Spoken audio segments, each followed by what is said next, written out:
What's going on, everybody? Edison T. Crux here, and wow, this is probably one of the weirdest looking face cams you've ever seen, right? What's it doing over there? This is the worst looking layout I've ever done in a video, right?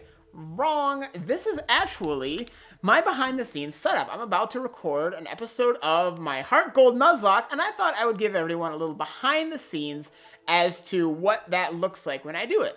So here's my basic setup. For webcam, I do all this stuff post-production, or I do all this stuff, the finalizing everything post-production. This is what it looks like when I'm recording. I've got up here, I've got my webcam, which is just my Logitech webcam, the software that came with it, making sure it uses my proper microphone, all that stuff. And I've got, this is the 3ds capture window that comes up from my 3ds capture, plugs in, and this is just exactly what is going on in the game. I press on this and it changes on there. I usually am looking at the screen because my webcam is right above there, which is cool. Down here on this window, I have this that just shows, that's where it's recording to. So it helps me see to make sure that, well, to make sure that it's recording correctly. Because if it's not down there, that little thing, then it's probably not recording. And that's usually a problem. So go ahead and go out of that. So then I've got fraps over here. I usually keep it in the corner. These are not the settings I usually use when I'm recording because obviously I'm trying to record my whole screen with fraps right now. But I do not record external input because I'm doing that from my webcam and all that stuff. Otherwise, it's pretty much how I keep it. And this is kind of my setup stuff that I do. Now, one other thing I do when I record is I have to actually have two separate files. My webcam, which is this right here, and then over this way is the gameplay footage. That's the gameplay footage is going to have all of the gameplay audio. My webcam is going to have all my commentary. So to synchronize those two, I always have to do what's called an up-down sync, which means I just kind of hit record on both things. They're not going to be synchronized. So I do down, down, up, down, up, down, down, up, down, up, down, down, up. And that's all I need to do. Then I synchronize later. I'll show you later what I do to synchronize all that. But for now, I'm going to get started on recording this episode, and I will see you a little later, okay? All right, so we are all done recording. I just recorded, it was episode 16 of my HeartGold Nuzlocke. So let's go ahead and open that file, or let's go ahead and show you how I edit it. Let's see, open. Oh, this is not how I do it. It's not how we do it. So we're going to go ahead and I've got raw footage over here. This is my folder for all my HeartGold Nuzlocke stuff. And what I usually do is I've already made this VF file that is Sony Vegas, which is what I use for, I don't want to open it. I already got it open. It's going to pop this up because I have deleted footage. I just ignore all of it. Because what I do, I'm going to get rid of this other Sony Vegas I opened. What I do when I am making each episode, see this is my little timeline for the last episode, is I just open up my working file of the previous episode I did, save as, instead of, last one was 15, save it as 16. And that way, all my stuff is pretty much still set up where it was. So this is not going to be a total tutorial on how Sony Vegas works, because that would take a bit of time on its own. But in a nutshell, you got your preview up here that shows kind of where you're at and what the video's looking like. And down here, this is your timeline. Down here, where you have all your different video layers. I've got a layer up here that is the overlay, and a layer for each of the screens. And then also a layer for my face. And then two different audio tracks down here for my voice audio that's tied to the webcam and the game's audio. So anyways, this is all from the last episode, and I don't need this anymore. So I'm actually going to control-click to kind of select all this stuff, and delete it. Because I don't need it. I don't need it. I don't need it at all. And I'm also going to delete this earlier part of my layout because, well, I don't need that either. So I'm going to go ahead and stretch this out. you just kind of move things along. You can see like the time and all that stuff. It's pretty intuitive. Since this is the last layout I had in the last episode, it'll be the first layout I have in this episode. Now you can just drag things over something. This right here is just my intro. It's already recorded and everything. I just set it there. And then it just transitions by dragging this part, the layout, just drag it over there, and it makes a little simple little transition like so. See, if you hit this play down here, show in the preview. Now there's no footage because, well, I didn't put any footage in yet.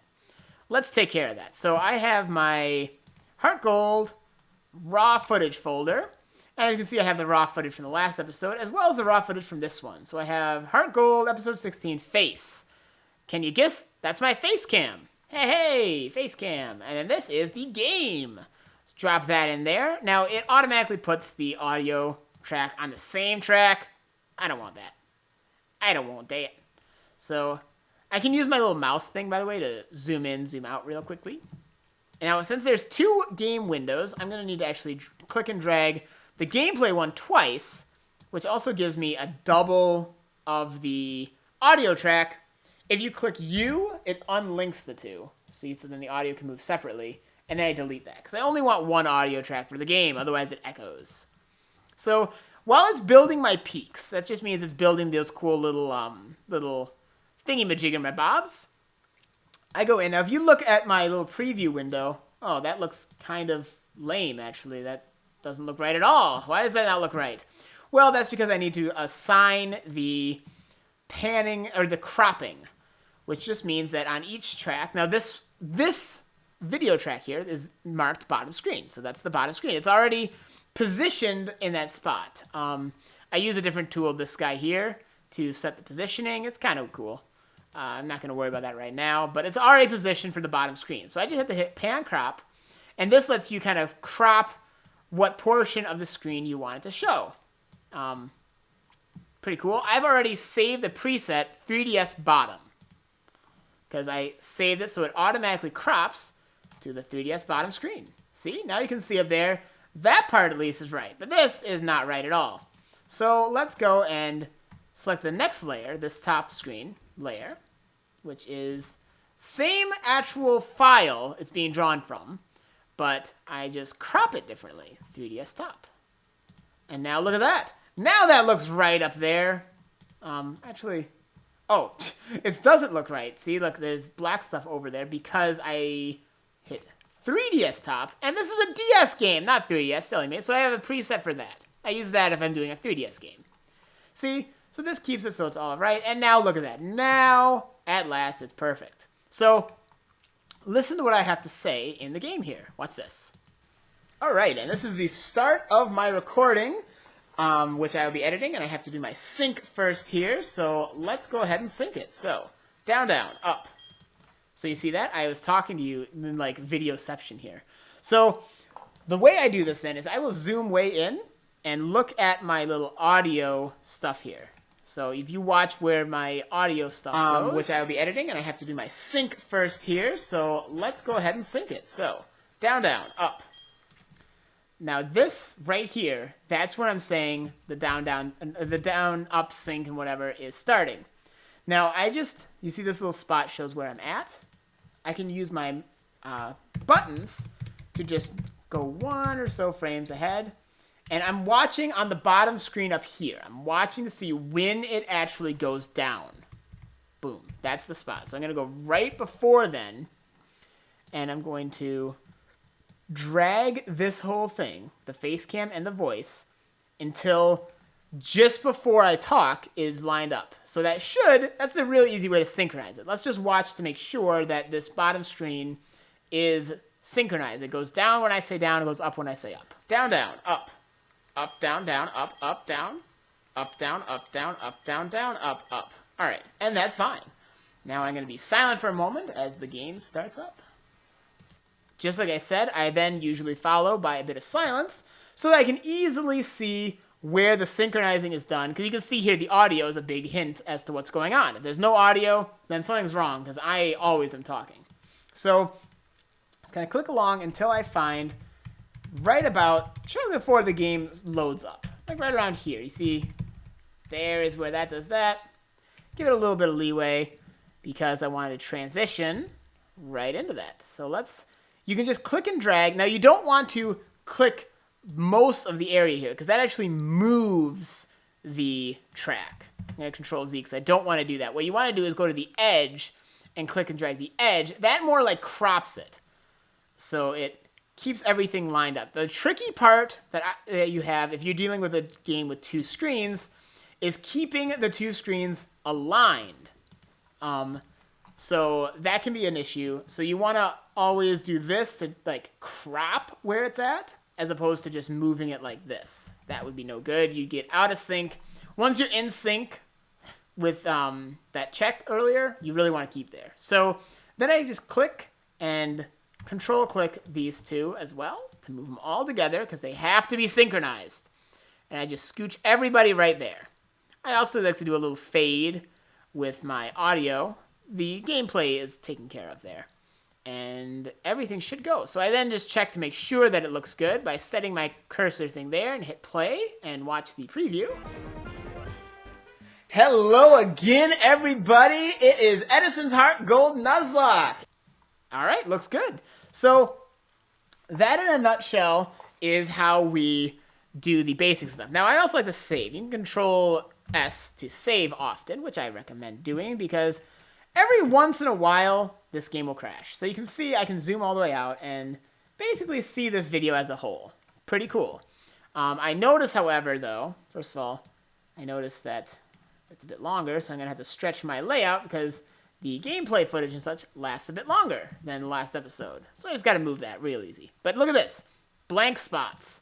What are these blank spots? Well, those blank spots are something that needs to be cut. I intentionally, when there's something being cut, I don't talk. So that way I know where that is. So let's just go see what's going on here. I got to grab that list, and I will see you in just a second, okay? So I need to find a list for name ideas for that Pidgey. Or no, for that, yeah, Pidgey. So I find this spot on the little cursor here just outside of where I was. And I can hit S in Sony Vegas. Every editor is going to be different, but I hit S to split the video at that point. Again, every video editor is going to be a little different, but that's how it is in here. So then I go over here, find just before I start talking again, like right about there. And then you can either do one of 2 things. I'll show you. You can either split again, and then click this middle split part and cut that. Just hit delete to delete it. Or, with your thing line up here, you can just click the edge. Make sure it's the edge and not the rest. And drag it over so you're kind of just dragging out that part of it. And then control click to select all of them. You can either do a just quick transition like this. Or just a cut like this. Watch this, and I will see you in just a second, okay? Alright, and we have ourselves a name, ladies and gentlemen. So you see how it just cut. Now that's one way to do it. You can also scroll it over a little bit, and it makes a transition. Now you'll watch that it kind of transitions this time. Pidgey! So I'll be right back. I gotta grab that list, and I will see you in just a second, okay? Alright, and we have ourselves a name. So that's the difference. I use both. It depends on kind of the moment. In this case, I think just a hard cut would look better. But this part, probably not, because you see now. Fantastic! Well, let's cruise on our way back, and it looks like there's going to be some trainers and such to fight our way through. And hopefully they're not, like, crazy strong. So I'm going to cruise back to the Pokemon Center quick, and I'll see you there, okay? So this break here, you can see there's another break in talking, is going to be me riding my bike a good ways. So I'm going to show you another fun thing I like to do for transitions that I'm sure you've seen. Go a little ways after I start. I'm going to cut this track, my face cam, cut the bottom screen, cut the top screen. And then also going to go over to where it starts up again, which is when I get to the Pokemon Center. I start talking just as I'm getting in there. So let's cut it right there, there, and there. Now, in Sony Vegas, you can speed things up by control, click, and drag the edge. See how it makes it looks like it's like a rubber band or like a or slinky that you're like pulling too tight? That speeds it up. If you do that with all of the tracks, again, make sure everything stays synchronized. It's really important. You then speed it up, and I'll see you there, okay?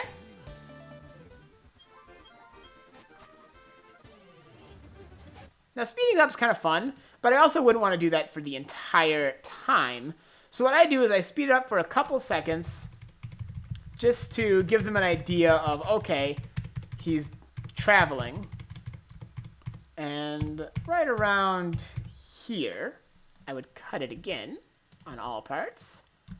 And then find another spot over here that's close to the end result. Maybe here. And delete the middle spots. Now, what I'm going to do then is select all of this little spot I did, and I'm going to drag it over. Like, not a whole minute, like,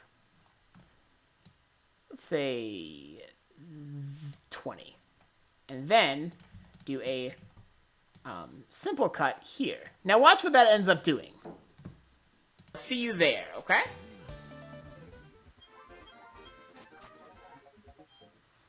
Alright, so we're at the Pokemon Center. So that gave a sense of being sped up the whole way without actually having to waste the time to speed the whole way up. It's a nice little transition. I enjoy doing that. It gives a good sense of all of that stuff. So next that's going to happen is I pick out this Pseudo-Woodo, right? My Frost, my new Pseudo-Woodo. And I got to find the spot here where I know that my team is going to change. I replace Gaia with Frost. So I want to just kind of watch the minimap, see where that actually happens. And I need to find that because it's going to be important because I got to change my sidebar. My little layout has to change when the team changes. So let's find where exactly I do that. I think it is, yeah, it's before here. I'm watching a little mini-map I can see. In this video, you might not be able to see the mini-map, or the, not mini-map, well, bottom screen. You might not be able to see all of it in quite as much detail. That's why I'm talking it. So right about here is where the actual transition takes place between the two. So I'm going to go up to this top layer, which I actually haven't named, which I should do that.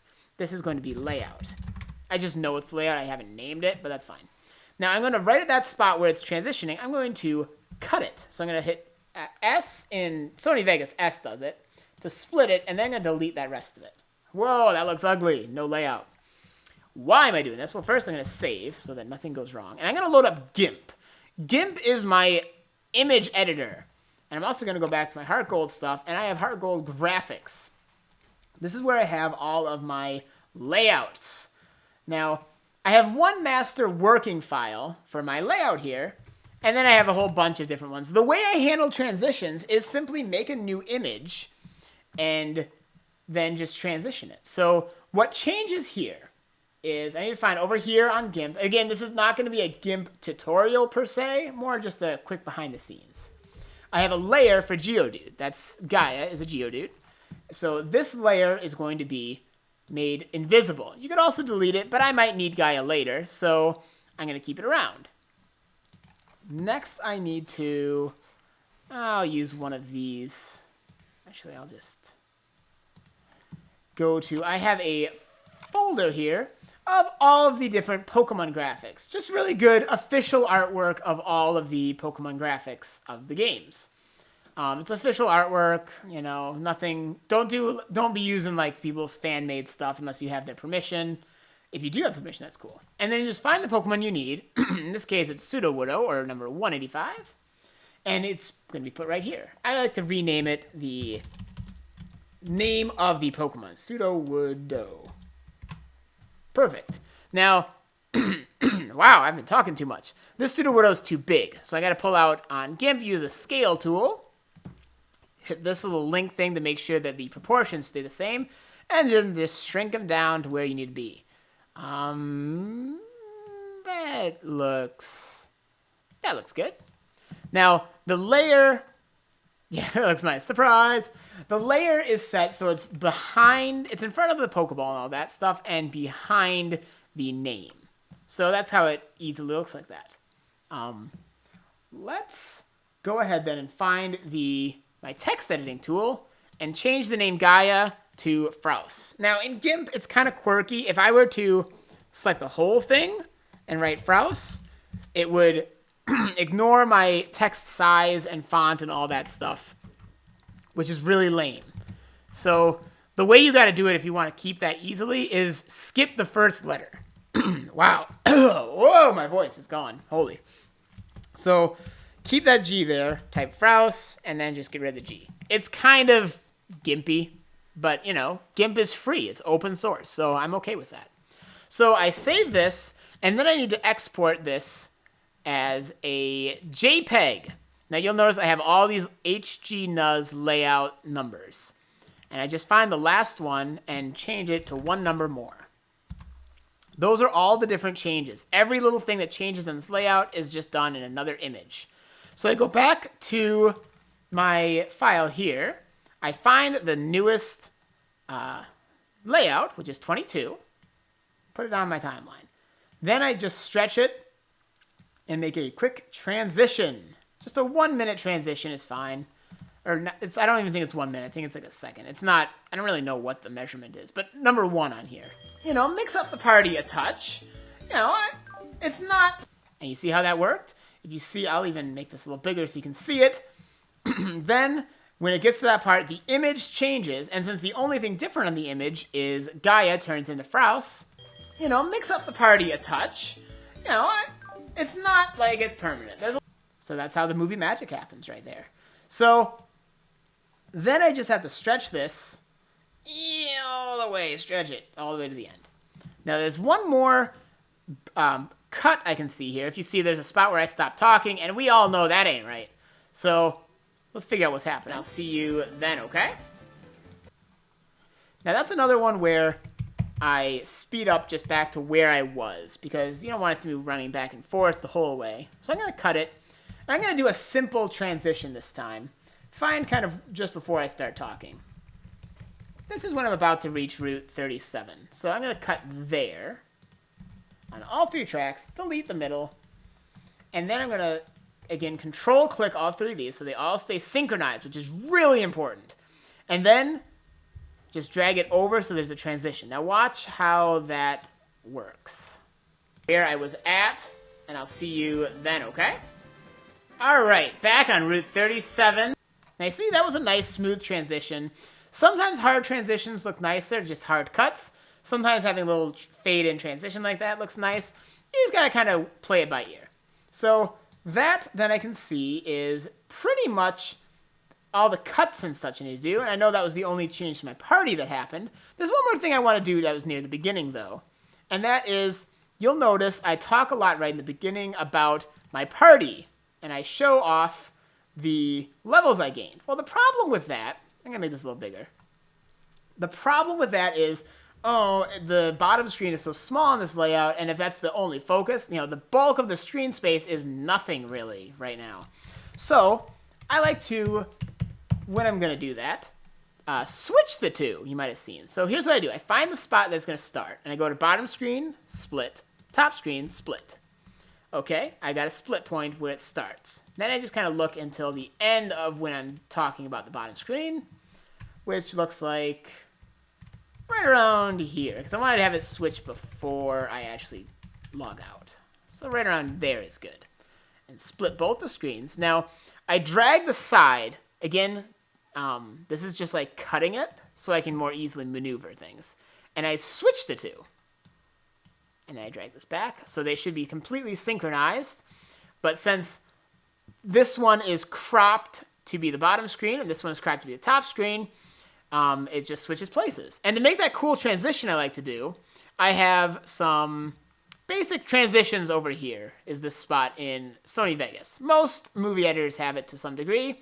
So what I do is I'll drag this one, it's not one, I feel like 1 second, I think.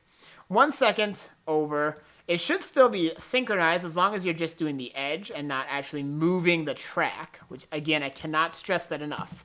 And this spin is what I like to use for this. So I spin, drop that spin transition on both top and bottom screens at the beginning and the end. So you end up dragging it 4 times. But let's see how that looks. Again, save, because sometimes transitions can be quirky. So let's check it out. And last time, I actually did some off-camera, well, not really off-camera, on camera, but That looks pretty good for the start. Let's see how the end looks. Still not the strongest, but you know, it's a thing. What I want to do today... Now, you see how much nicer that looks? That is, like, little touches. It's not necessary, because you could see it all, but it's the little touches that make it a lot more enjoyable, I think. So now, all we got to do is finish off the ending over here, which is, I can see this is the end. I leave the camera rolling for a little while after I do, and I'll show you why. See you then. So I know right around here, give it a little bit of time after I stop talking so it's not like rushed. And that is where up on your layout, you want to cut, delete, or just drag it to that point. Regardless, that's where you want to make a cut, or at least right around there. Now, this is my credits file. Just like the intro, I have a credits that's already done. I just got to throw it on there, and I don't have to worry about any further editing with it. Drag it so it transitions, and then it should, if all is well, I can make this smaller. The reason why I let the gameplay play for a little while longer is so that way it keeps the music of whatever route I'm on. So watch how this looks, all right? See you then.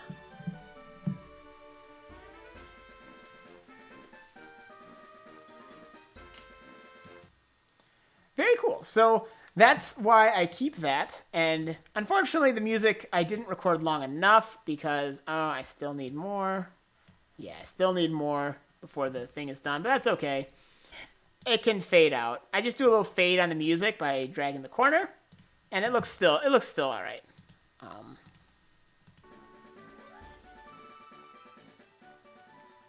Yeah, it's just the ending part of it doesn't have sound, which is fine. Not a big deal. I should really just remember to drag it or record a little bit longer when I do.